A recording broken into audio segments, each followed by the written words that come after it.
doctor, muy buen día. Bienvenido a Salud en tu casa. Bueno, buenos días.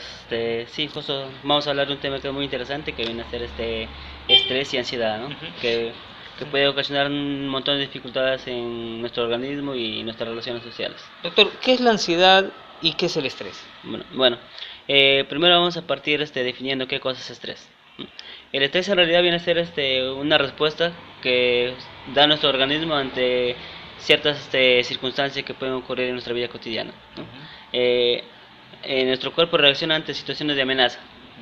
Esas situaciones de amenaza se llaman factores estresantes, ¿no? Esos factores estresantes en realidad producen en nuestro cuerpo una serie de cambios, que son respuestas del organismo.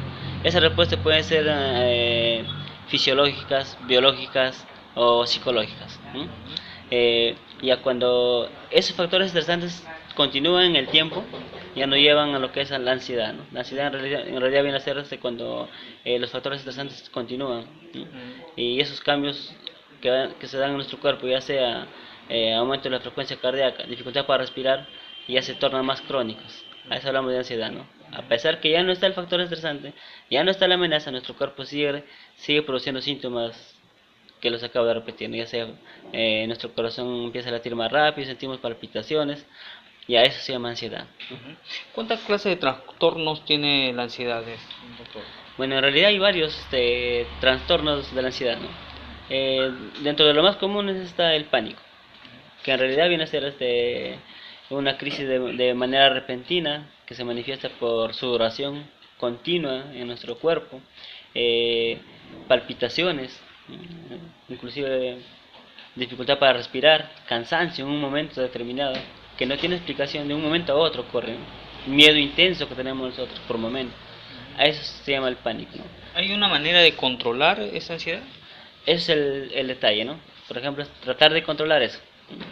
En realidad, cuando nosotros ya sentimos esas sensaciones, lo que debemos hacer es acudir a un especialista. Si nosotros tratamos de controlar eso, queremos controlar los síntomas que presentamos, ya vamos a exigir a nuestro cuerpo a hacer otro trabajo, adicionar más, a sobrecargar al cuerpo. Hasta en realidad lo que debemos hacer es acudir a un especialista.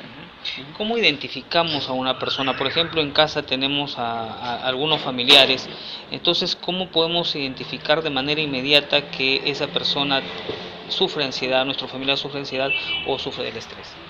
Claro, nosotros lo que somos los familiares en este caso, si tenemos un familiar que padece de esta patología que es la ansiedad, eh, somos los primeros que identificar en realidad, porque vamos a ver que en esa persona, en este familiar, eh, ya no es el mismo. O sea, tal vez yo lo veo más pensativo, tal vez veo que esa persona va a evitar algunas circunstancias, como por ejemplo, ¿no? Tal vez yo hoy tengo un hermano, un sobrino, cualquier tipo familiar, tal vez lo mando a traer ya sea un cargador, a un cuarto donde no hay nadie. Antes se iba, pero ahora ya no. No Se ve aísla excusa, completamente. se aísla, ¿no? Ve excusa, ya no acude, o si no dice acompáñame, si no quiere irse solo. Entonces ya vemos que ya no es el mismo, se está cambiando constantemente, ¿no? A eso ya, en ese momento nosotros primero conversamos con él, oye, ¿qué te pasa? Si a pesar de eso no tenemos la solución, no hay cambios, pues es acudir a un especialista. ¿Cómo se recomienda actuar ante una crisis de pánico o de ansiedad? ¿Qué debemos hacer? ¿Qué es lo primero que debemos hacer, doctor? Ah, en este caso lo primero que debemos hacer es tranquilizarnos uno mismo, ¿no? Si yo veo una situación de pánico, de miedo intenso que tiene esa persona, lo primero que tengo que hacer es ver qué es lo que está causando eso, ¿no? Si yo no puedo identificar lo que está pasando con esa persona, pues yo soy el más indicado de llevar a esa persona a un especialista. En este caso, por ejemplo, llamar a un médico, en este caso un médico de emergencia puede ser, y a él llega, identifica que le hará una historia clínica breve, le hará algunas preguntas, porque qué le está pasando, puede ser que tenga un problema, un trastorno anatómico, biológico, lo que sea, ¿no? ¿Cuál es la edad media de las personas que la sufren? Bueno, en realidad no hay una edad determinada. Inclusive hay algunos estudios que dicen que la edad en la cual se presenta ese trastorno viene a ser a partir de los 11 años, 13 años en promedio.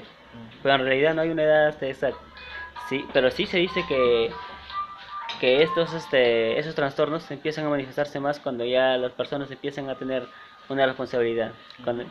Y sobre todo se ve más a partir de los 18 años hasta los 30 años, ¿no? En la cual ya empiezan más responsabilidades, ya tienen sus hijos, el trabajo, entonces eso se incrementa de acuerdo hasta la responsabilidad que tenga la persona.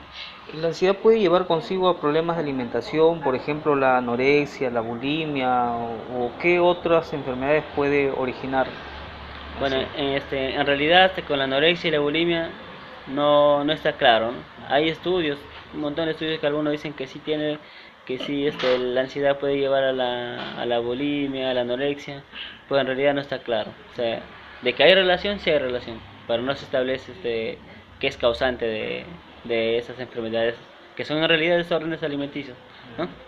Lo que sí puede ocasionar la ansiedad es otro tipo de trastornos a nivel del sistema nervioso, a nivel cardiovascular, inclusive nos puede llevar a un infarto, ya que la ansiedad, como los acabo de decir en un inicio, que en realidad hace que nuestro corazón empiece a latir más rápido, en realidad estoy haciendo que mi corazón empiece a trabajar más de lo normal, y eso me puede llevar pues a la larga un estrés a nivel del músculo del corazón y nos produce un infarto, nos puede producir la muerte. Pues, Doctor, sí. las recomendaciones entonces para las personas que en estos momentos nos escuchan, nos ven y identifican, sí, tengo un familiar que tiene estas características, ¿qué es lo recomendable para todas las personas que nos están viendo a través del canal? Claro. Ujú. Entonces, lo primero que se debe hacer en este caso es, como yo ya puedo identificar, ¿no? Ya sé qué es lo que está pasando en ese familiar, pues lo más recomendable en este caso es llevarlo a un especialista, ¿no? No esperar más. Si yo veo a un familiar que padece de este trastorno, lo llevo al especialista para que él lo pueda tratar, ¿no? Él me puede decir, primero a un médico, porque él es el más indicado para reconocer si lo que le está pasando a este familiar es una enfermedad biológica o es un trastorno psicológico, ¿no? Y él será quien me diga, ¿sabes qué? Vas a tomar estos medicamentos o te deriva a un psicólogo, a un psiquiatra, en este caso.